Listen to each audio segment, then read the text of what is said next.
Hello, my dear audiences. I'm back with a new video on one of the parts of speech, and it's a very important part of speech because without it, a sentence cannot be constructed. Yeah, it's verb. आज की video में verb और उसकी kinds के बारे में हम discuss करेंगे. वर्ब से रिलेटेड तमाम टर्मिनोलॉजी इस वीडियो में डिस्कस होगी. And I'm sure after watching this video you need not watch any other video on verbs because it's a complete package on verb and its all types. इससे पहले मेरे इस channel English learning and chit chat पे parts of speech पे कई videos publish हो चुकी हैं जिनमें parts of speech and introduction, noun and all its kinds, pronoun and all its kinds and adjectives and it's kinds शामिल हैं. अगर आपसे इनमें से कोई वीडियो मिस हो गई हो तो आप डिस्क्रिप्शन बॉक्स में जाकर उसका लिंक ओपन कर सकते हैं. पार्ट्स ऑफ स्पीच सीरीज़ में और भी वीडियोस आएंगी. आपसे कोई वीडियो मिस ना हो जाए उसके लिए आप चैनल को सब्सक्राइब कर लीजिए और बेल आइकन को भी प्रेस कर लीजिए ताकि आपको हर नई आने वाली वीडियो का नोटिफिकेशन मिल सके. चलिए स्टार्ट करते हैं हम आज की वीडियो को वर्ब की डेफिनेशन से. A verb is a word और a combination of words that indicates action और अ स्टेट ऑफ बीइंग और कंडीशन. वर्ब एक ऐसा वर्ड या अल्फाज का ऐसा मजमूआ है जिससे किसी काम का करना या होना ज़ाहिर हो. A verb is a part of a sentence that tells us what the subject performs. Verbs are the hearts of English sentences. आपको बताऊं कि verbs के बग़ैर हम sentences नहीं बना सकते. और ये भी याद रखें कि सिर्फ verb ही पूरा sentence बना सकता है. जैसे अगर मैं कहूँ go, जाइए, तो ये एक कंप्लीट सेंटेंस भी है. और हालांकि अगर हम इसके कॉन्स्टिट्यूएंट्स को देखें और स्ट्रक्चर को देखें तो सिर्फ वर्ब मौजूद है. गो इज़ अ वर्ब, जाना. तो अगर हम इसको इम्पेरेटिव फॉर्म में यूज़ करते हुए यूँ कहें कि गो, तो इसका मतलब है जाइए, और ये एक मुकम्मल सेंस दे रहा है एक सेंटेंस की. तो कहने का मतलब ये है कि सेंटेंसेस वर्ब्स के बग़ैर नहीं बनाए जा सकते, और वर्ब ही सेंटेंस का वो हिस्सा है जो हमें बताता है कि सब्जेक्ट कर क्या रहा है, यानी सब्जेक्ट कौन सा एक्शन सरअंजाम दे रहा है, ये वर्ब ही हमें बताता है. यानी हम कह सकते हैं कि अ verb is a word that expresses a physical action, मतलब एक फ़िज़िकल एक्शन जिस्मानी तौर पर जो वक़ूअ पज़ीर हो रहा है, जो अपना वजूद रखता है. To swim, to jump, to eat, to drink, यानी ये वो चीज़ें हैं जो हमें नज़र आ रही हैं, काम होता नज़र आ रहा है. एक और चीज़ के वर्ब्स को जब हम उर्दू में हम इसकी ट्रांसलेशन करते हैं, जो वर्ब्स ऑफ एक्शन होते हैं तो उनमें उनका वो इसी तरह से होते हैं, जाना, खाना, पीना, मतलब ये कि उनके एंड पे नून अलिफ ना आता है. And a verb is a word that expresses a mental action. अभी हमने पढ़ा अ verb is a word that expresses a physical action, ऐसा एक्शन जो होता नज़र आ रहा है हमें. लेकिन इसके साथ साथ अ verb is a word that expresses a mental action, यानी वो मेंटली होते हुए काम को भी वर्ब ने ही ज़ाहिर करना है. यानी जो काम फिज़िकली हमें होता नज़र ना आए लेकिन वो हमारे जहन में हो, तो ऐसे अफ़ाल को भी वर्ब ही ज़ाहिर करता है. जैसे टू थिंक, सोचना, टू गेस, अंदाज़ा लगाना. इसके अलावा अ verb is a word that expresses a state of being. Verb एक ऐसा वर्ड है जो किसी काम का होना ज़ाहिर करता है. जैसे टू बी, टू एग्जिस्ट, वक़ूअ पज़ीर होना, टू अपीयर, ज़ाहिर होना. तो ये भी ये अल्फाज भी वर्ब्स ही हैं. यानी कहा जा सकता है कि verbs are the doing words. काम करने वाले अल्फाज को वर्ब या फ़ेल कहते हैं. अब हम कुछ एग्ज़ाम्पल्स देखते हैं वर्ब्स की. Verbs expressing physical action. Physical action को जो वर्ब ज़ाहिर करते हैं उनमें पहली example, the student wrote the story. तालिब इल्म ने कहानी लिखी. अब इस एग्ज़ाम्पल में रोट जो है ये वर्ब है क्योंकि ये एक्सप्रेस करता है फ़िज़िकल एक्टिविटी. टू राइट को, लिखना, जो कि एक फ़िज़िकल एक्टिविटी है, उसको ज़ाहिर करता है रोट. दूसरी एग्ज़ाम्पल में अली वेप्ट बिटरली. अली ज़ारो कितार रोया. अब वीप की सेकंड फॉर्म वेप्ट है, तो यहाँ पे जो वर्ड वेप्ट है इज़ अ वर्ब.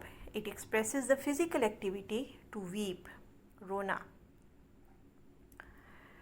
इसी सिलसिले में हम एक तीसरी एग्जांपल देखते हैं, ही डांसेस इन जॉय, खुशी में वो नाचता है। तो इस एग्जांपल में भी the word dances is a verb because it expresses the physical activity to dance. Dance करने वाली जो फिज़िकल एक्टिविटी है उसको वर्ड डांसेस शो करता है, सो डांसेस इज़ अ वर्ब। अब हम कुछ एग्जांपल्स देखते हैं, verbs expressing mental action. Mental activity को जो वर्ब्स जाहिर करते हैं उनके साथ हम कुछ एग्जांपल्स देख लेते हैं। वैसे तो हमें पता है कि many verbs express physical action like to jump, to dance, to sing, लेकिन कुछ वर्ब्स ऐसे भी हैं जो कि मेंटल एक्शन को भी शो करते हैं। इस सिलसिले में पहली एग्जांपल देखते हैं, she considers the job done, उसका ख्याल है कि काम मुकम्मल हो गया। तो यहाँ पे कंसिडर्स ख्याल है, जिसको हम जो कि ख़याल जो है वो एक फ़िज़िकल वजूद नहीं रखता अपना, ये सिर्फ सोचा जा सकता है, ख़यालों में ही लाया जा सकता है। तो इसलिए the word considers is a verb because it expresses the mental activity to consider. दूसरी एग्जांपल इस सिलसिले में हम देखते हैं, she guessed the right answer, उसने सही जवाब का अंदाज़ा लगा लिया। अब यहाँ पे भी गेस को हम छू नहीं सकते, ये एक हमारे जहन में ही हम इस अंदाज़े को लगाते हैं, जहन में ही सोचते हैं। तो the word guessed is a verb, it expresses the mental activity that is to guess, अंदाज़ा लगाना। और तीसरी एग्जांपल है, I thought the same idea, मैंने भी यही आइडिया सोचा था। तो यहाँ पे थॉट ये मेंटल एक्टिविटी टू थिंक को एक्सप्रेस करता है, सोचना को। अब हम कुछ वर्ब्स देख लेते हैं जो कि स्टेट ऑफ बीइंग को एक्सप्रेस करते हैं, क्योंकि हम पढ़ के आए हैं कि verb can express mental action, verb can express physical action and verbs can express a state of being, किसी काम का होना। ठीक है, इसको भी वर्ब जाहिर करते हैं। A small but extremely important group of verbs do not express any activity at all, they express a state of being. The most important verb in this group is the verb to be. be verb जो है वो इस सिलसिले में सबसे important है। be की मुख्तलिफ फॉर्म्स होती हैं, जैसे is, are, am, was, were, फिर will be और इसके अलावा been। The verb to be in the different tenses में present में is, are, am, past में was, were और future में will be। अब हम कुछ examples देख लेते हैं इसी verb to be की। It was a joke, was। The word was is a verb from the verb to be।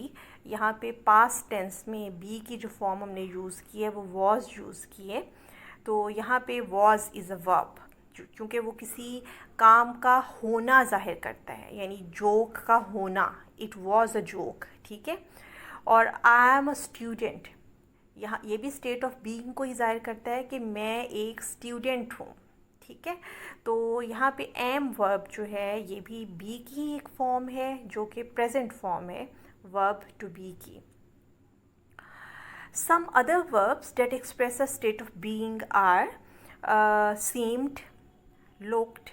जैसे एग्जांपल में अगर हम इसको यूज़ करें, it seemed funny at the time, यहाँ पे जो वर्ड सीम्ड ज़ाहिर होना तो दिखाई देना, ये भी एक वर्ब है जो कि स्टेट ऑफ बीइंग को ज़ाहिर करता है, टू सीम को। इसी तरह से शी लुक्ड प्रिटी, वो खूबसूरत दिखाई दी। ये तो अब तक तो हमने ये जाना कि वर्ब क्या है।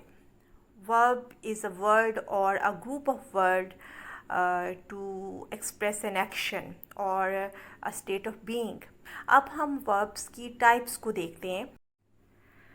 verb की first type को देखते हैं, action verb। An action verb expresses an activity that a person or thing can do।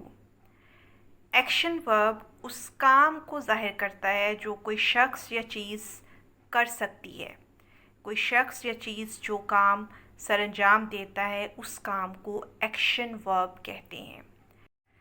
Action verbs indicate what the subject of a sentence performs. Sentence का सब्जेक्ट क्या काम perform कर रहा है, एक्शन वर्ब्स इसी को जाहिर करते हैं।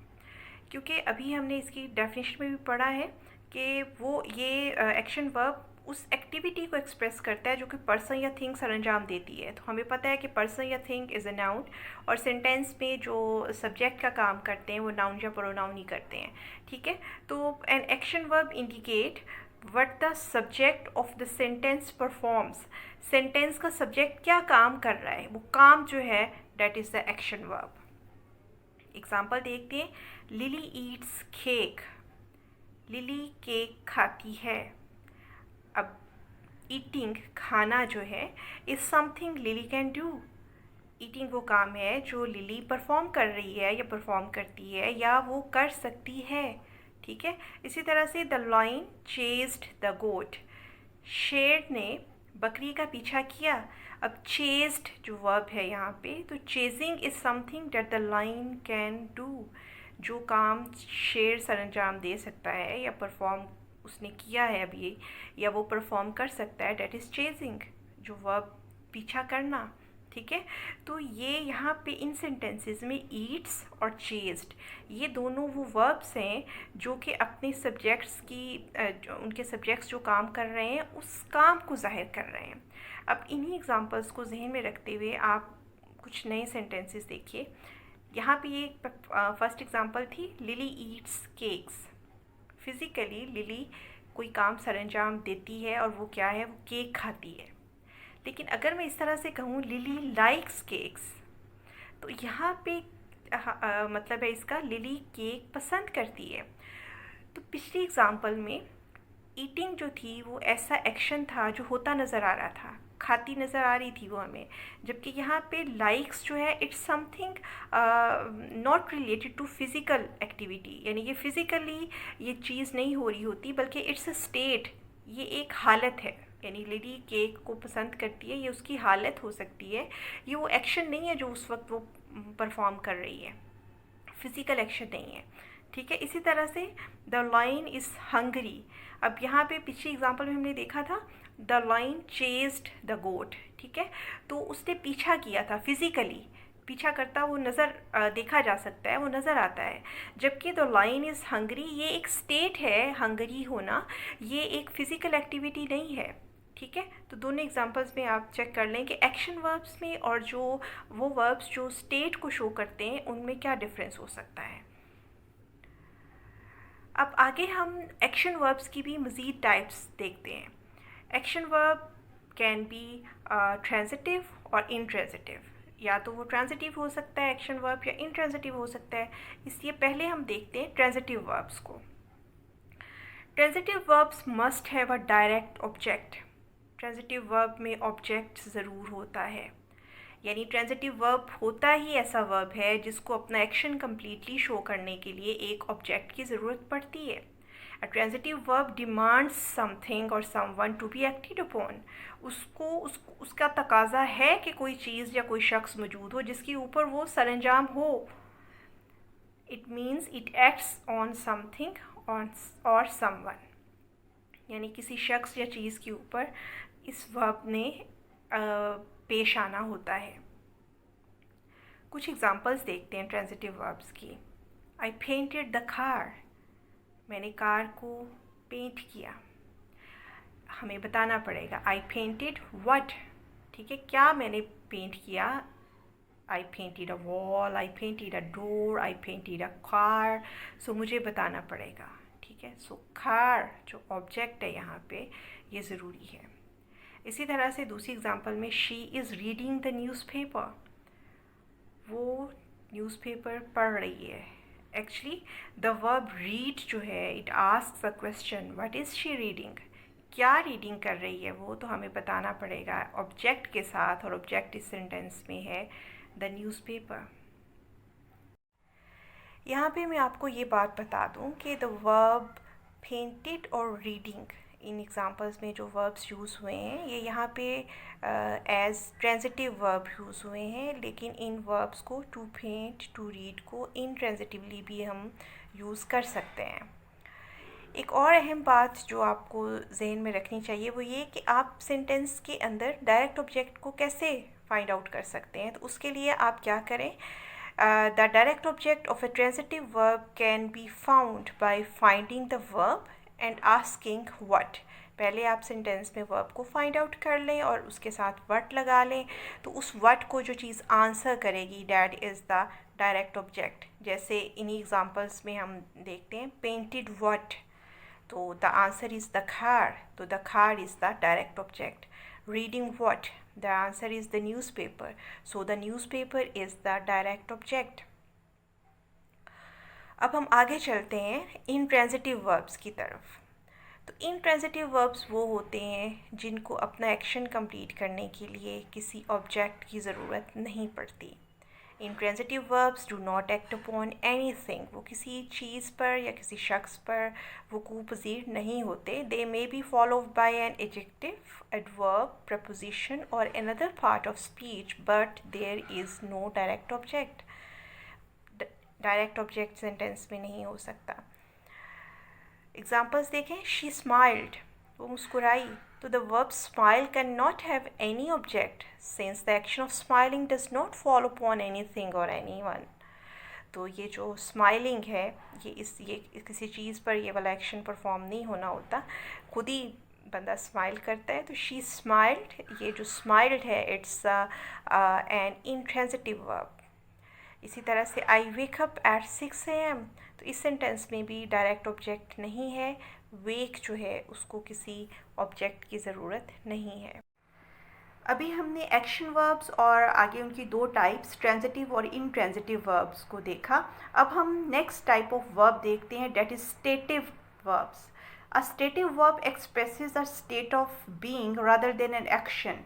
एक्शन की बजाय एक हालत को जाहिर करता है स्टेटिव वर्ब, और a stative verb typically relates to a state of being, होने की हालत, अ थॉट, एक ख्याल, और एन इमोशन, या फिर एक जज्बे को जाहिर करता है। यानी किसी काम का फिज़िकली होना, जिस्मानी तौर पर किसी काम का वकूफ़ पज़ीर होना, उसको स्टेटिव वर्ब ज़ाहिर नहीं करता, बल्कि ये एक हालत को ज़ाहिर करता है या किसी ख्याल को ज़ाहिर करता है जो हमारे जहन में होता है। कुछ एग्जांपल्स देख लेते हैं स्टेटिव वर्ब्स की। आई एम एट होम, मैं घर पर हूँ, होना, जो स्टेट ऑफ बीइंग की अभी हमने बात की, किसी चीज़ का होना, तो आई एम एट होम, मैं घर पर हूँ, तो यहाँ पे एम इज़ अ वर्ब जो कि एक स्टेटिव वर्ब है।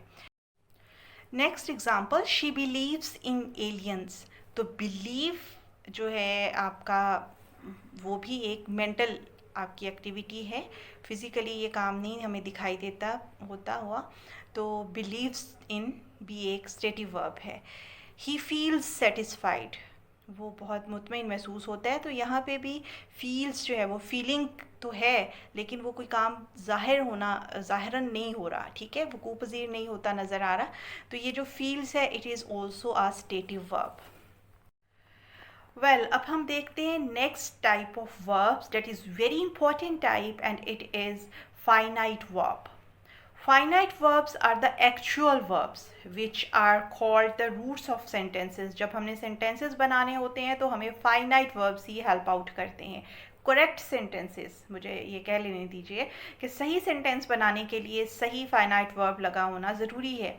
Finite verb is a form of a verb that is performed by a subject or it directly refers to a subject. मतलब सब्जेक्ट और फाइनाइट वर्ब का आपस में बहुत गहरा एग्रीमेंट होता है, और ये जो फाइनाइट वर्ब्स होते हैं ये चेंज होते हैं अकॉर्डिंग टू द नंबर और the person of the subject.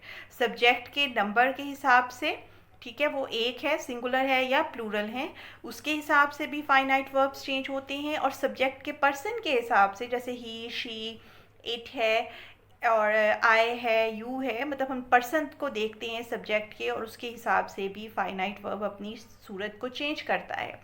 Finite verbs एक और बहुत अहम काम सर अंजाम देता है कि ये टेंस को डिटर्मिन करता है। जो सेंटेंस का टेंस होता है, ज़माना, यानी वो प्रेजेंट टेंस है, ज़माना, मौजूदा ज़माना, या फिर वो पास्ट टेंस है, गुजरा हुआ ज़माना, माजी का ज़माना, या फिर वो फ्यूचर टेंस है, आने वाला ज़माना, मुस्तकबिल की बात हो रही है।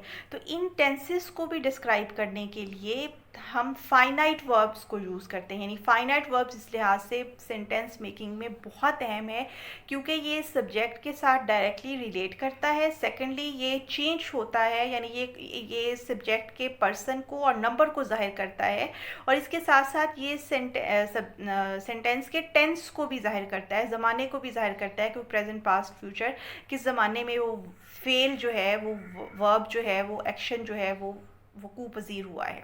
यानी सब्जेक्ट काम करने वाला फ़ाइल जो है वो जो भी काम सरअंजाम देता है किसी सेंटेंस में, उसको हम फाइनाइट वर्ब कहते हैं, जब कि वो वर्ब उस सेंटेंस के नंबर और वो सेंटेंस के टेंस को भी ज़ाहिर कर रहा हो।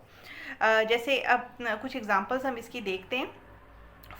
Ali went to school, subject काम करने वाला, फ़ाइल जो इस सेंटेंस में है वो अली है। ठीक है, अब अली ने माजी में एक काम सरअंजाम दिया, स्कूल जाने का काम। अब माजी में चूँकि उसने ये काम सरअंजाम दिया तो हमें वो पता कैसे चलेगा कि वो पास्ट टेंस में काम हुआ है, तो वो चीज़ हमें बता रही है, वो वाजे हो रही है वेंट से। तो वेंट क्या है? वर्ब की सेकंड फॉर्म हमने यहाँ पे यूज़ कर ली है।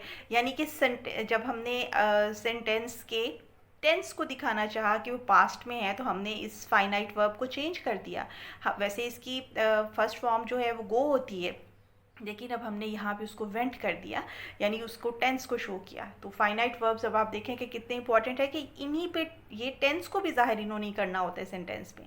तो करेक्ट सेंटेंस बनाने के लिए, एक सही जुमला बनाने के लिए finite verbs are the actual verbs. अगली एग्जाम्पल आप देखिए, he is playing for Australia.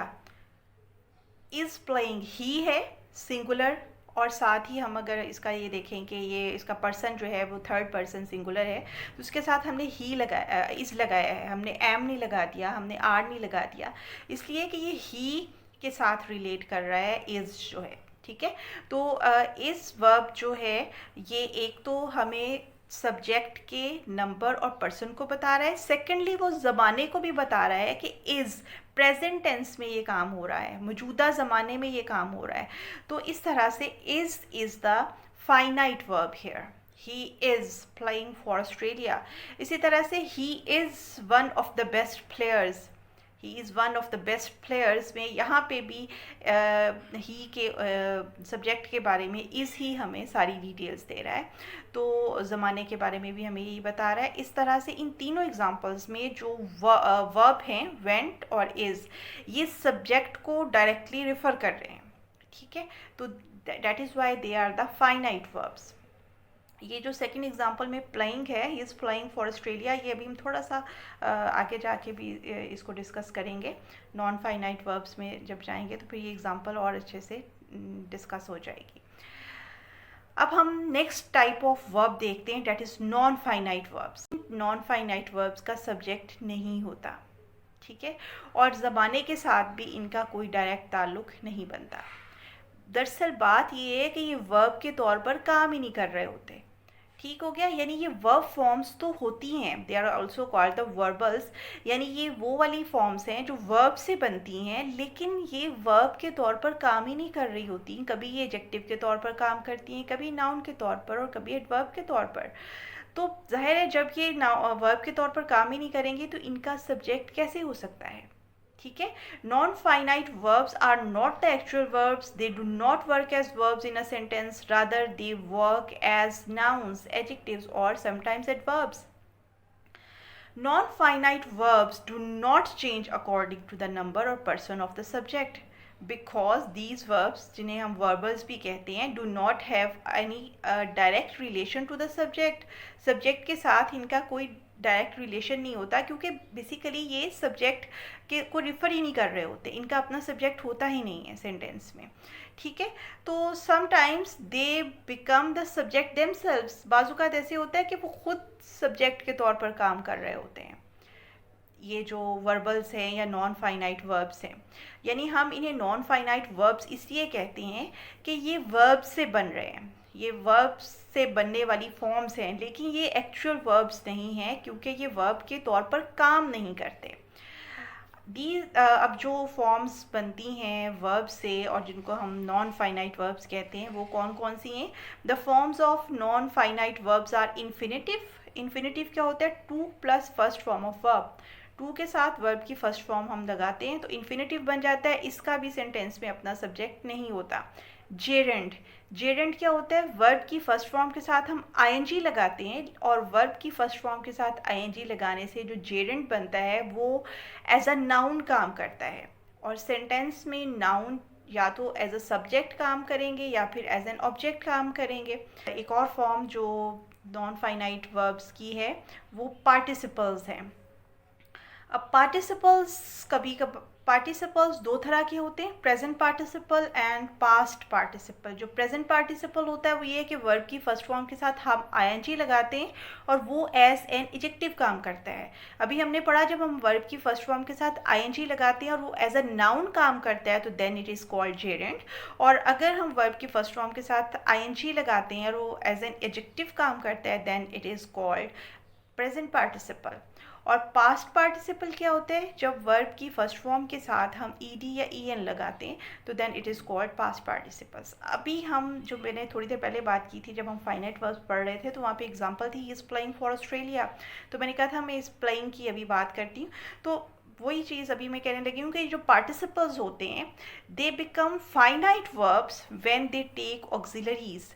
जब इन्हीं पार्टिसिपल्स के साथ ऑक्सिलरी आ जाती है, ऑक्सिलरी वर्ब्स थोड़ी अभी हम पढ़ेंगे जिसमें is are am was were has have had will shall, ये ऑक्सिलरीज जब आएंगी तो जब इन वर्ब पार्टिसिपल्स के साथ ऑक्सिलरीज आ जाती हैं तो फिर ये पार्टिसिपल्स भी फाइनाइट वर्ब्स बन जाते हैं। जैसे अभी हमने पिछले एग्जांपल में देखा और उसको फाइनाइट वर्ब्स की एग्जांपल में पढ़ा था, ही इज़ प्लेइंग। प्लेइंग, प्ले के साथ आईएनजी आ रहा है, he is playing for Australia. और इसके साथ चूँकि वो यूज़ हुआ है तो यहाँ पे वो दोनों ने मिलके इज़ प्लेइंग ने मिलके वर्ब बनाया है और यहाँ पे ना तो वो एडजेक्टिव के तौर पे काम कर रहा है, वो इज़ प्लेइंग दोनों मिलके वर्ब के तौर पे काम कर रहे हैं और ये एक फाइनाइट वर्ब बन जाएगा। ठीक है, अब हम कुछ एग्जांपल्स देख लेते हैं नॉन फाइनाइट वर्ब्स की। Ali went abroad to play.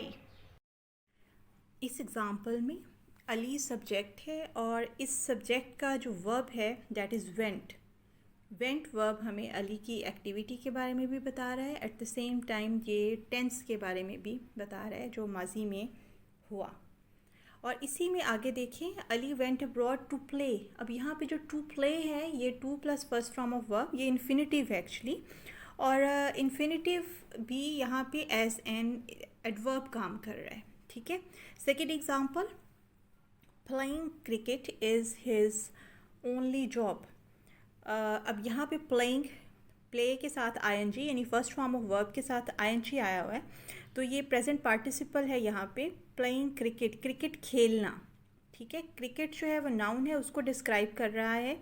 Playing का वर्ड तो ये यहाँ पे it's present participle. And I have broken bat, bat को डिस्क्राइब कर रहा है ब्रोकन, वर्ब की ये थर्ड फॉर्म है तो यहाँ पे इट्स पास्ट पार्टिसिपल क्योंकि सब्जेक्ट तो यहाँ पे आई है और आई का जो वर्ब है वो हैव है।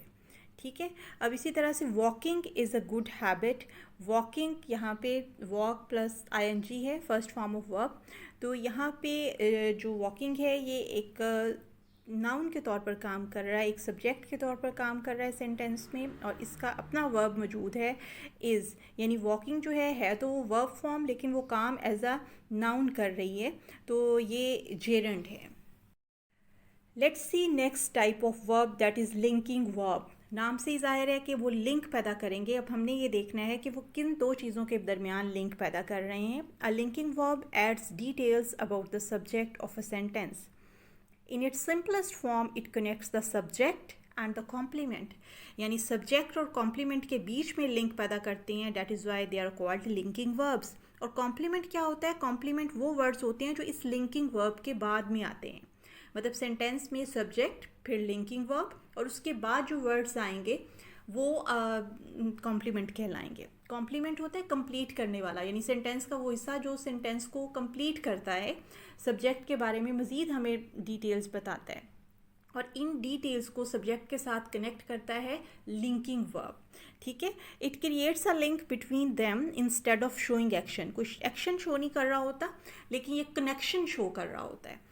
Generally linking verbs are called be verbs. Be verbs जो होते हैं नॉर्मली यही लिंकिंग वर्ब्स होते हैं। जैसे बी वर्ब्स क्या हैं, बी की फॉर्म प्रेजेंट में इज़ आर एम हो गया, वॉज वर हो गया, ठीक है, और फ्यूचर में हम इसको विल बी के साथ भी कर सकते हैं। However there are some other verbs which can work as linking verbs too. कुछ और वर्ब्स भी हैं इस बी फॉर्म के अलावा भी जो लिंकिंग वर्ब्स का काम कर सकते हैं। और वो वर्ब्स कौन से हैं? Act, feel, remain, appear, become, seem, smell, sound, grow, look, prove, stay, taste, turn. ये वाले वर्ब्स भी लिंकिंग वर्ब्स का काम कर सकते हैं।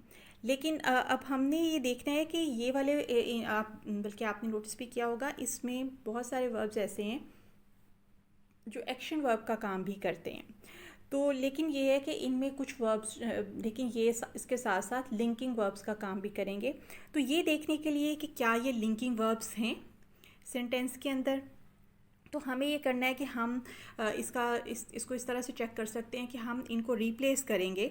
ये जो लिंकिंग वर्ब्स हैं इनको रिप्लेस करके देखेंगे बी फॉर्म के साथ, यानी जो वर्ब बी है उसकी किसी अप्रोप्रिएट फॉर्म के साथ उसको रिप्लेस करेंगे। अगर वो रिप्लेस हो जाता है और सेंटेंस फिर भी अपनी सेंस दे रहा होता है तो इसका मतलब है कि ये एक लिंकिंग वर्ब है। जैसे इसकी एग्जांपल से हम देख लेते हैं, she appears ready for the game. She appears ready for the game, वो गेम के लिए रेडी लगती है। तो यहाँ पे she is ready for the game भी अगर हम करते हैं, यानी अपीयर्स को हम इज़ बी वर्ब की इस फॉर्म के साथ अगर हम इसको रिप्लेस करके देखते हैं तो भी सेंटेंस अपनी सेंस दे रहा है। तो इसका मतलब है अपीयर्स जो है वो यहाँ पे एक लिंकिंग वर्ब का काम कर रहा है, एक्शन वर्ब का काम नहीं कर रहा। इसी तरह से द फूड सीम्ड डिलीशियस, तो अगर हम इसको रिप्लेस करते हैं सीम्ड को पास्ट टेंस के बी वर्ब के साथ, तो द फूड वॉज डिलीशियस, तो सेंटेंस अपनी सेंस दे रहा है। तो इसका मतलब है seemed is a linking verb here. तो यानी जब हम लिंकिंग वर्ब को हम चेक कर सकते हैं किस तरह से कि उस लिंकिंग वर्ब को हम बी वर्ब की किसी भी अप्रोप्रिएट फॉर्म के साथ रिप्लेस करेंगे, और अगर रिप्लेस करने के बाद भी सेंटेंस अपनी सेंस दे रहा है तो इसका मतलब है कि वो लिंकिंग वर्ब के तौर पर ही उस वर्ड ने वहाँ पे काम किया है। You look happy, you are happy, तो यहाँ से भी हमें पता चल रहा है कि ये लिंकिंग वर्ब्स ही हैं। सो इन एग्जाम्पल से हमने देखा कि लिंकिंग वर्ब सब्जेक्ट और उन अल्फाज के दरमियान जो सब्जेक्ट के बारे में हमें इंफॉर्मेशन देते हैं लिंक पैदा करते हैं, और वो अल्फाज जो सब्जेक्ट के बारे में मज़ीद हमें कुछ बता रहे होते हैं दे फॉर्म अ कॉम्प्लीमेंट और द प्रेडिकेट। तो सेंटेंस के सब्जेक्ट और रेस्ट ऑफ द सेंटेंस जो है उसके बीच में ताल्लुक़ पैदा करने के लिए लिंकिंग वर्ब्स यूज़ होते हैं। अब हम बी फॉर्म्स वाली भी कुछ एग्जांपल्स देख लेते हैं। आई एम अ स्टूडेंट, अब इसमें आई एम अ स्टूडेंट, आई और अ स्टूडेंट के बीच में जो लिंक पैदा किया है वो एम ने किया है, और so am is a linking verb here. You are a very pretty girl, अब यहाँ पे यू और प्रिटी गर्ल के बीच में कनेक्शन पैदा करने के लिए आर का वर्ड लगाया गया है जो कि एक लिंकिंग वर्ब है। Let's see next type of verb that is auxiliary verb. Auxiliary verb को बहुत कॉमनली हम कहते हैं हेल्पिंग वर्ब, और हेल्पिंग वर्ब क्या होता है? It accompanies the main verb to help express tense, voice और मूड। हेल्पिंग वर्ब या ऑक्सिलरी वर्ब मेन वर्ब को हेल्प करता है टेंस, वॉइस और मूड को एक्सप्रेस करने में। यानी सेंटेंस का टेंस कौन सा है, प्रेजेंट, पास्ट या फ्यूचर, और उसका वॉइस क्या है, एक्टिव वॉइस का सेंटेंस है या पैसिव वॉइस का, और वर्ब का मूड क्या है, इंडिकेटिव मूड है। इंडिकेटिव मूड है जो स्टेटमेंट या फैक्ट्स को शो करता है, जैसे the earth revolves around the sun. और इसके अलावा मूड, तीन तरह के वर्ब के मूड की जब हम बात करते हैं तो होते हैं इंडिकेटिव मूड, जैसे मैंने आपको भी बताया, स्टेटमेंट्स और फैक्ट्स को शो करता है, या क्वेश्चंस भी इसमें आस्क किए जा सकते हैं। और दूसरा मूड होता है इम्पेरेटिव मूड, जो कि कमांड्स, कम हियर, या फिर रिक्वेस्ट करने के लिए यूज़ करते हैं, जैसे प्लीज़ कम हियर। और फिर तीसरा मूड जो है वो सब्जंक्टिव मूड होता है, जो विश या कोई पॉसिबिलिटी या प्रेयर के लिए हम यूज़ करते हैं। तो ये जो ऑक्सिलरी वर्ब है ये मेन वर्ब को टेंस, वॉइस और मूड को एक्सप्रेस करने में हेल्प करता है। ठीक है, the most common auxiliary verbs are be verbs. Be verbs is are am, was were, been, being etcetera. और इसके अलावा डू यानी कि डू, डज एंड डिड, और हैव यानी हैज़, हैव और हैड जो हैं, these are the most common auxiliary verbs. Auxiliary verbs are used in continuous या progressive tense and perfect tense में ये यूज़ होते हैं। और मैं आपको एक बात बताऊं कि जो लिंकिंग वर्ब्स होते हैं, जब हमने अभी पढ़ा है लिंकिंग वर्ब्स के बारे में कि वो बी वर्ब्स ही होते हैं, जैसे इज़, आर, एम, वॉज, वर। तो ये लिंकिंग वर्ब्स जब सेंटेंस के अंदर होते हैं तो ये खुद ही मेन वर्ब के तौर पर काम करते हैं, ये कोई किसी मेन वर्ब को असिस्ट नहीं करते। लेकिन ऑक्सिलरी वर्ब्स जो हैं ये भी इज़, आर, एम, वॉज, वर ही होते हैं। तो ये क्यों ऑक्सिलरी वर्ब्स कहलाते हैं? क्योंकि ये हेल्प कर रहे होते हैं मेन वर्ब को, यानी इनके साथ मेन वर्ब का होना ज़रूरी है। जबकि लिंकिंग वर्ब्स जो हैं वो खुद ही मेन वर्ब के तौर पे काम करते हैं, उनके साथ किसी और वर्ब का होना ज़रूरी नहीं होता। जबकि ऑक्सिलरी वर्ब्स जो हैं, चूँकि ये हेल्प ही इन्होंने मेन वर्ब को करना है, तो इसलिए मेन वर्ब का साथ होना ज़रूरी है। तो ये फ़र्क है। अगर हम कहें कि लिंकिंग वर्ब्स भी is, are, am, was, were, has, was, were हैं, और इसी तरह से ये जो ऑक्सिलरी हैं, ऑक्सिलरी वर्ब्स में भी इज़, आर, एम, वॉज, वर आता है। तो इनमें डिफरेंस क्या है? तो इनमें डिफरेंस ये है, ये आप प्लीज़ नोट कर लीजिएगा। और मेन वर्ब्स की बात होती है तो मेन वर्ब्स से मुराद ये है कि जब हम फॉर्म ऑफ वर्ब्स नहीं याद करते, उठना, बैठना, जागना, इस तरह से ये जो फेल होते हैं, ड्रिंक, ईट, वॉक, स्लीप, ये जितने भी काम हैं, जितने भी फेल हैं, जितने एक्शंस हैं, ये जिनकी आगे से 3 फॉर्म्स बनती हैं, ड्रिंक, ड्रैंक, ड्रंक। ठीक है, तो ये वाले they are called the main verbs, और प्रिंसिपल वर्ब्स भी हम इनको कहते हैं।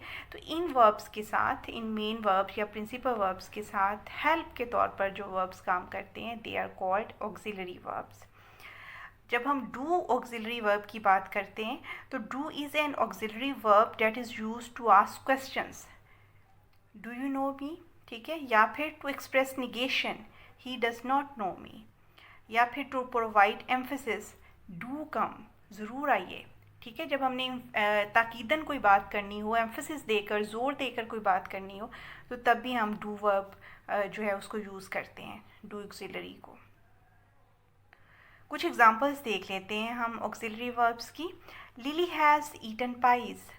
अब यहाँ पे ऑक्सिलरी जो है वो हैज़ है, और ये एक्सप्रेस कर रही है टेंस को जाहिर करने के लिए हमने इसको यूज़ किया है मेन वर्ब ईटन के साथ। Lily has eaten pies, Lily pies खा चुकी है।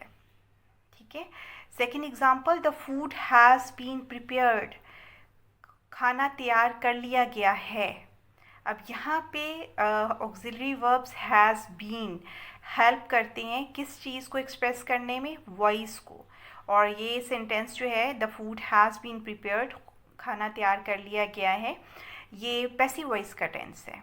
ठीक है, तो वॉइस के लिए भी एक्सप्रेस वॉइस को करने के लिए भी ऑक्सिलरी वर्ब्स हेल्प करते हैं मेन वर्ब की। थर्ड एग्जाम्पल देखिए, ही विशेस इट वर हिम। तो यहाँ पे विशेस आ गया है, ख्वाहिश का, तमन्ना का इजहार है। तो यहाँ पे फिर ऑक्सिलरी वर्ब जो वर है, it were him, were verb जो है ये एक्सप्रेस कर रहा है मूड को, और ये मूड अगर इस सेंटेंस में हम देखते हैं तो this is the subjunctive mood off the verb. So guys, ये तो थे ऑक्सिलरी वर्ब्स जो कि हेल्प करते हैं मेन वर्ब को टेंस और मूड और वॉइस को एक्सप्रेस करने में। अब लगे हाथों हम मेन वर्ब्स को भी थोड़ा सा देख लेते हैं कि मेन वर्ब्स 2 तरह के होते हैं, regular verbs and irregular verbs. A regular verb is one that forms its simple past tense and its past participle by adding ed or d to the base form of the verb. Verb की जो base form है, जिसे हम first form of verb कहते हैं, उसके साथ ed या d को ऐड करने से ही अगर उसका सिंपल पास्ट टेंस और पास्ट पार्टिसिपल टेंस बन जाए तो these verbs are called regular verb. या आसान अल्फाज में मैं कहूँ कि ऐसे वर्ब्स जिनकी सेकंड और थर्ड फॉर्म को बनाने के लिए सिर्फ हमें डी या ईडी का इजाफा करना पड़े तो they are called regular verbs. जैसे like, liked, liked. Hate hated hated, love loved loved, यानी कि उनकी सेकंड और थर्ड फॉर्म को बनाने के लिए हमें डी या ईडी का इजाफा करना पड़ता है। And the next type of the verb is irregular verb. तो रेगुलर वर्ब के ऑपोजिट अगर हम देखते हैं तो इर्रेगुलर वर्ब होगा, यानी इर्रेगुलर वर्ब वो होगा जिसकी सेकंड और थर्ड फॉर्म को बनाने के लिए हमें डी या ईडी ना लगाना पड़े, बल्कि फ़र्क तरीके से इनकी सेकंड और थर्ड फॉर्म बनती हों। जैसे ड्रिंक, ड्रैंक, ड्रंक। अब ये देखें वाउल की चेंज आ रही है सेंटर में जाके वर्ड के, लेकिन तीनों फॉर्म्स जो हैं वो फ़र्क हैं, ड्रिंक, ड्रैंक, ड्रंक, ठीक है। और इस तरह से इरेगुलर वर्ब्स वो भी होते हैं जिनकी तीनों फॉर्म एक जैसी होती हैं, जैसे set, set, set. Means irregular verbs form their past and past participle forms in different ways. There are mainly three types of irregular verbs. First type ये है verbs in which all the three forms are the same, like put. And second, अगर हम इसकी type देखते हैं तो verbs in which two of the three forms are same, like sit, sat, sat. और इसी तरह से इसकी थर्ड फॉर्म अगर हम देखते हैं तो that is verbs in which all three forms are different, like drink, drank, drunk, eat, ate, eaten.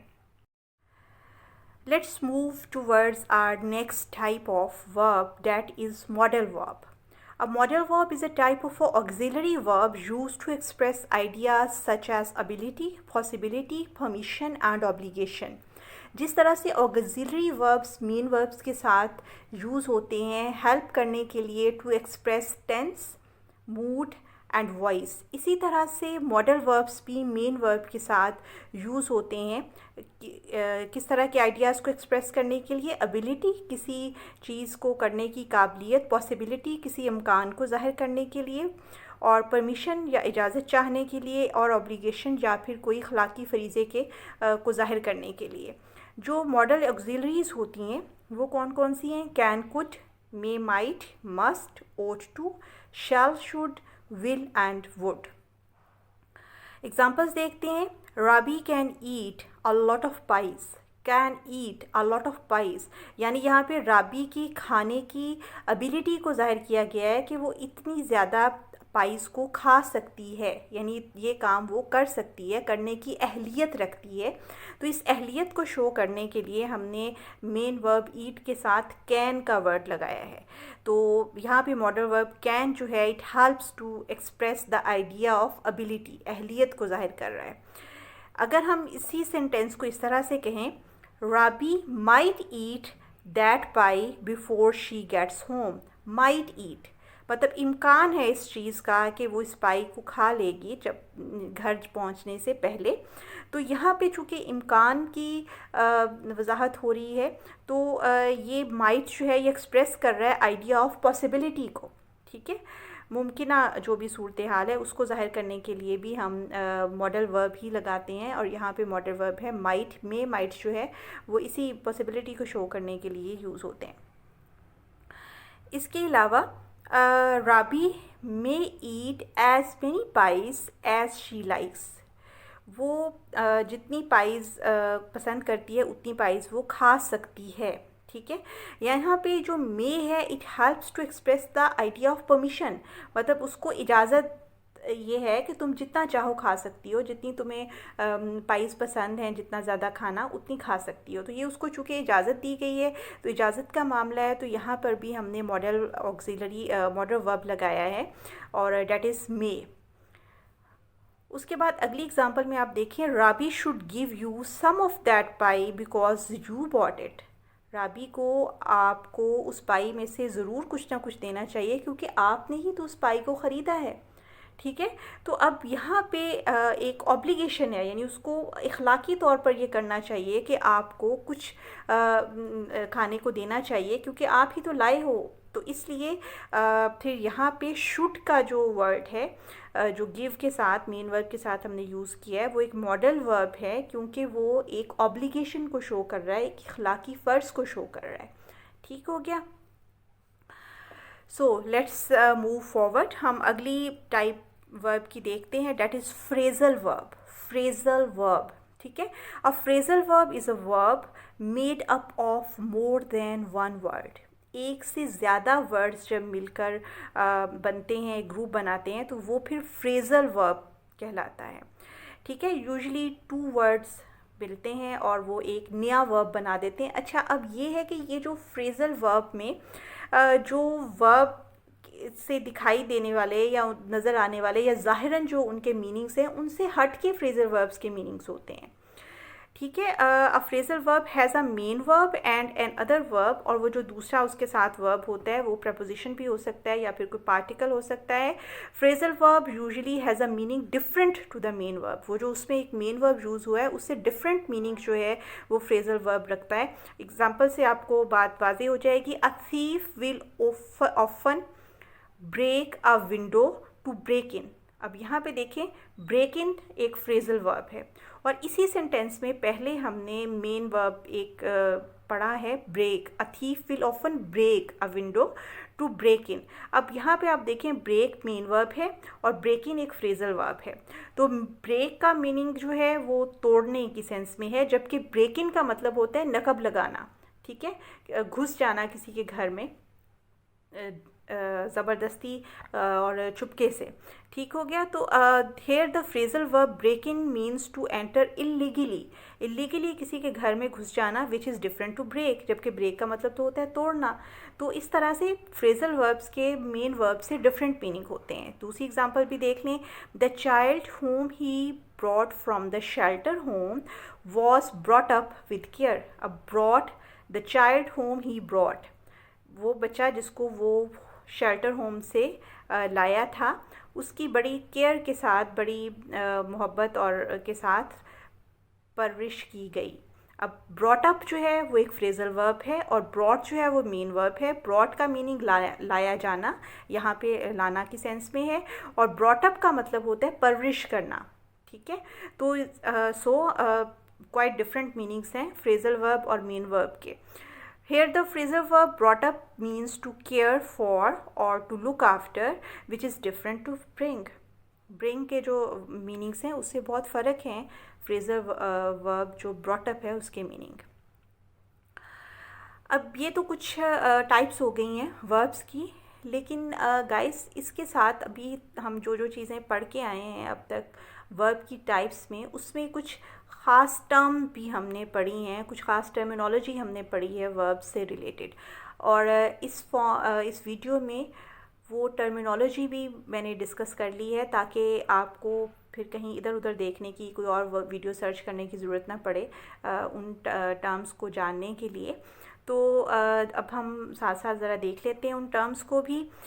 verbs are related to a lot of other factors like subject, person, number, tense, mood, voice, etc. अब verb की जो basic forms हैं उनमें एक तो base form होती है। Base form क्या होती है, यूँ कह लें कि first form of the verb. The children play in the field, play is the first form of the verb, और ये बेस फॉर्म भी है क्योंकि इसके साथ कोई एस का इजाफा नहीं हुआ, कोई कंजुगेशन नहीं लगी हुई। सो ये एक बेस फॉर्म है बग़ैर किसी चेंज के साथ। उसके बाद होते हैं इन्फिनेटिव्स। इन्फिनेटिव्स हम अभी भी थोड़ी देर पहले हमने पढ़ा। 2 plus first form of verb जो है वो इन्फिनेटिव बनाता है। ज़्यादातर इन्फिनेटिव्स के साथ टू लगता है, कभी कभार ऐसा होता है कि इन्फिनेटिव के साथ टू नहीं लगता, तो वो बेस फॉर्म जो है वो वर्ब की लगती है। लेकिन बात वही है कि फिर इन्फिनेटिव जो है वो एज आ वर्ब काम नहीं करता क्योंकि सेंटेंस में उसका अपना सब्जेक्ट नहीं होता। वो एज एन एडवर्ब काम कर लेगा या एज एन एडजेक्टिव काम कर लेगा, लेकिन वो एज अ वर्ब काम नहीं करता। इसके अलावा हमने एक टर्म पढ़ी थी सिंपल पास्ट टेंस, यानी जिसको हम सेकंड फॉर्म ऑफ वर्ब कहते हैं। ठीक है, दे प्लेड फुटबॉल यस्टरडे, तो played is the second form of the verb. ठीक है, पास्ट पार्टिसिपल क्या होते हैं कि जब हमने वर्ब के साथ ईडी या ईएन लगाया है, यानी थर्ड फॉर्म ऑफ वर्ब जो है वो that is the past participle. I have eaten a burger, have eaten third form है, तो ये पास्ट पार्टिसिपल होता है। उसके बाद प्रेजेंट पार्टिसिपल की टर्म भी हमने पहले पढ़ी थी, और वो क्या है कि I saw them playing with him today. तो प्लेइंग जो है first form of verb plus ING, जब ये दोनों मिलके एक एडजेक्टिव के तौर पर काम करते हैं तो फिर they are called present participle. और इसी तरह से जेरेंट क्या होता है, जब वर्ब की फर्स्ट फॉर्म के साथ हम आईएनजी लगाते हैं और जो नया वर्ड बनता है वो एज अ नाउन काम करता है, तो that is a gerund. Swimming is the best exercise. अब इन्फिनेटिव फॉर्म को थोड़ी सी डिटेल के साथ देख लेते हैं. When a verb is preceded by the word to, it is said to be in its infinitive form, that is its most basic form. Example क्या है, I have to purchase that, to purchase. अब to purchase जो है ये infinitive है और इस sentence का जो मेन वर्ब है वो हैव है, क्योंकि इस सेंटेंस के सब्जेक्ट आई के साथ हैव का एग्रीमेंट है, जबकि टू परचेज का अपना सब्जेक्ट नहीं है सेंटेंस में. That is why this is the infinitive. Past tense क्या है, verbs that express actions in the past are called to be in the past tense और simple past tense. Examples, I ran to the mosque. ठीक है, और इसी तरह से दे were all there, यहाँ पे जो वर है ये वर्ब बी की सेकेंड फॉर्म है या उसका पास्ट टेंस है. टू बी जो वर्ब है उसका, वॉज या वर ये उनकी उसके पास्ट टेंस में आते हैं. उसके बाद है पास्ट प्रेजेंट टेंस को देख लेते हैं. Verbs that express actions occurring now are called to be in the present tense. जो अब काम हो रहा है या अब जो काम होता है, मौजूदा ज़माने में जो काम है, डैट इज़ प्रेजेंट टेंस.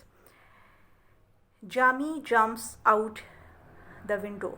तो यहाँ पे जम्प्स जो है ये present tense of the verb jump है. Who is ill, is the present tense of the verb to be. Be verb की प्रेजेंट फॉर्म जो है वो इज़, आर या एम होता है. यहाँ पे इज़ सूट करना था तो हमने हु के साथ हु इज़ इल लगा दिया है. उसके बाद फ्यूचर टेंस को देख लेते हैं कि verbs that express actions in the future, मुस्तकबिल में, आने वाले ज़माने में जो काम अफ़ाल शो करने के लिए जो वर्ब्स इस्तेमाल होते हैं वो उनको हम कह देते हैं कि वो फ्यूचर टेंस में हैं. They are usually formed by preceding the verb with the word will. Will के साथ हमने मेन वर्ब लगाना होता है. I will take a photograph. ठीक है, तो विल टेक जो है it's the future tense of the verb to take. इसी तरह से शी विल बेक ब्रेड. तो यहाँ पर भी जो विल बेक है ये future tense of the verb to bake है, क्योंकि हमने मेन वर्ब के साथ विल या शैल लगा देते हैं उसका फ्यूचर टेंस को शो करने के लिए. उसके बाद हमने बहुत सारा पढ़ा कि जी वर्ब का सब्जेक्ट होना चाहिए सेंटेंस में. वही सब्जेक्ट वर्ब की एग्रीमेंट होती है और सब्जेक्ट और प्रेडिकेट के दरमियान लिंक कायम करते हैं, लिंकिंग वर्ब्स. तो ये जो सब्जेक्ट ऑफ द वर्ब है तो ये क्या है, द पर्सन और the thing performing the action of the verb. Verb के एक्शन को जो पर्सन या थिंग परफॉर्म कर रही है उसको सब्जेक्ट ऑफ द सेंटेंस कहा जाता है. For example, Babar stole the pen. Pen Babar ने चुराया, यानी बाबर ने पेन चुराया. तो पेन चुराने का जो फेल है वो किसने सरंजाम दिया है, बाबर ने. तो Babar is the subject of the verb to steal. चुराने वर्ब जो चुराना है उसके लिए जो सब्जेक्ट है इस सेंटेंस में, जो काम करने वाला जो फाइल है वो बाबर है. The dog बार्क्ड.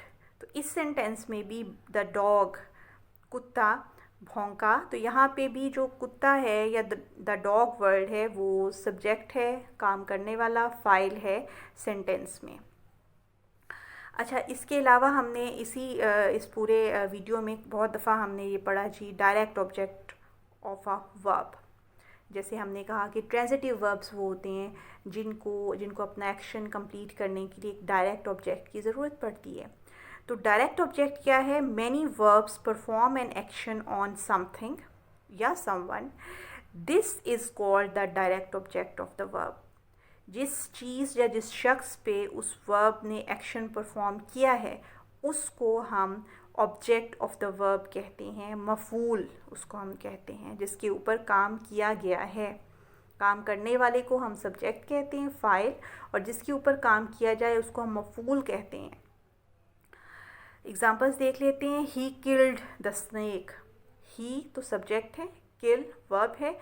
द स्नेक मारा, उसने मारा किसको है, सांप को, यानी जिसके ऊपर काम हुआ है, सांप के ऊपर काम हुआ है. तो सांप जो है, द स्नेक जो है, is the direct object of the sentence. इसी तरह से Lily can eat a whole cake, Lily subject, can eat verb, a whole cake. अब यहाँ पे जो होल केक है ये एक ऑब्जेक्ट ऑफ द सेंटेंस है, या फिर हम इसको वर्ब का भी ऑब्जेक्ट कह देते हैं, direct object of the verb है। A whole cake is the direct object of the verb to eat.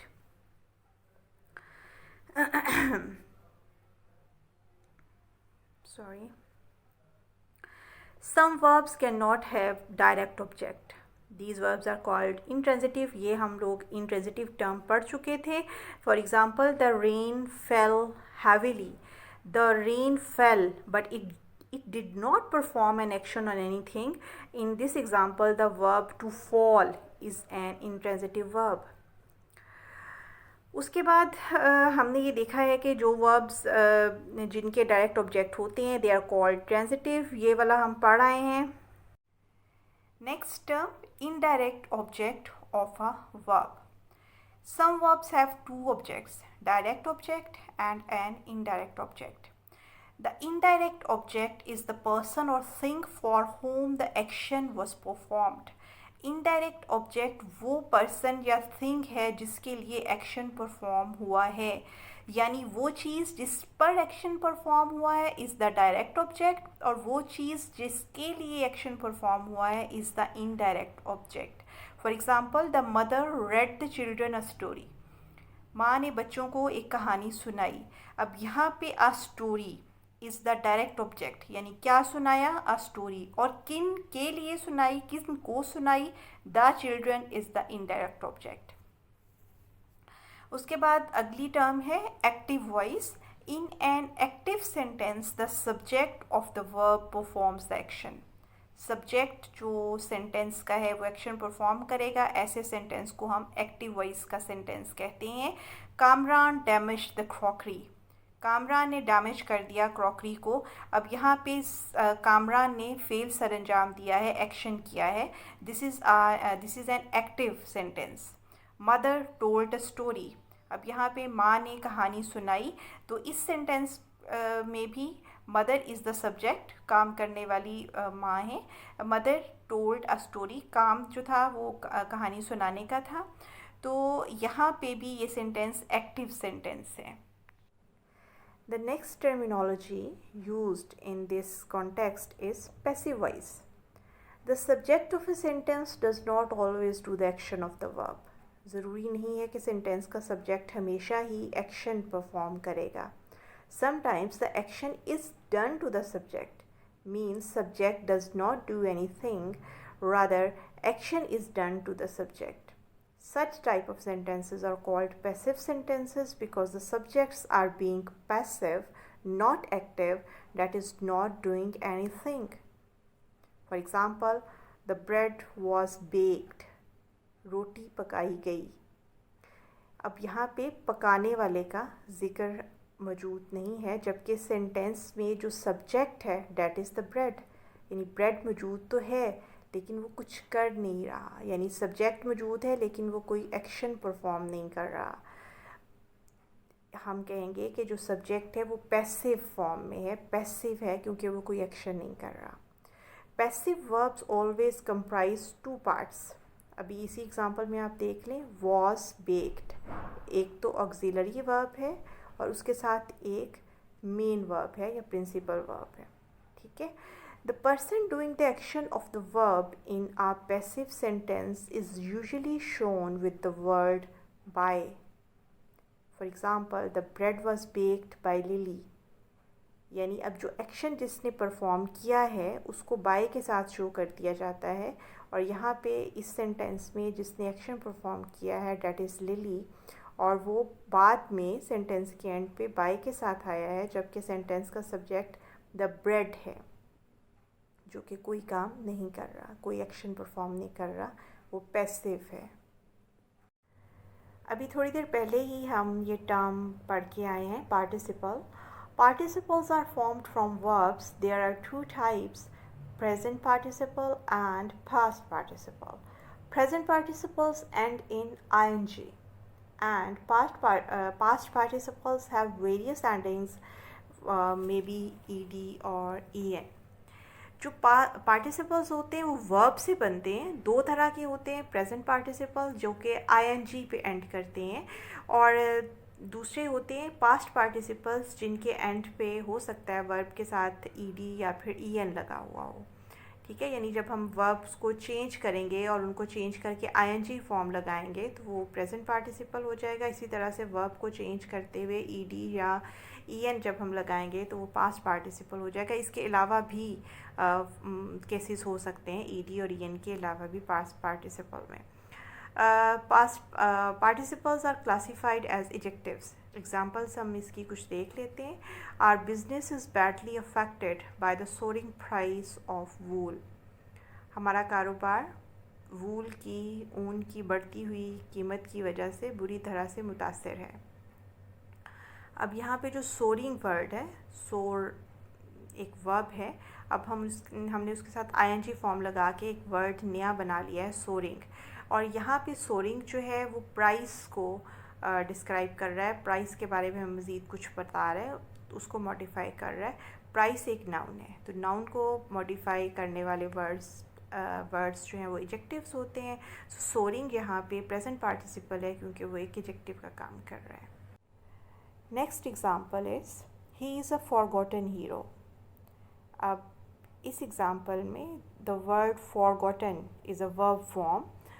Verb को चेंज करके हमने पास्ट पार्टिसिपल बना लिया है। वर्ब था फॉरगेट और वहाँ से हमने उसको पास्ट पार्टिसिपल चेंज करके बना लिया है। और यहाँ पे चूँकि वो हीरो को डिस्क्राइब कर रहा है, हीरो के को मॉडिफाई कर रहा है, इसीलिए वो एक एडजेक्टिव के तौर पर काम कर रहा है। और वेल डियर ऑडियंसेस के साथ ही वीडियो को एंड करते हैं। इस वीडियो में मैंने वर्ब, उसकी तमाम टाइप्स और उससे रिलेटेड तमाम टर्मिनोलॉजी को डिस्कस किया है। आई होप कि आपके लिए ये वीडियो बहुत यूज़फुल रही होगी, and at the same time I hope that you like the video and you share it with your friends.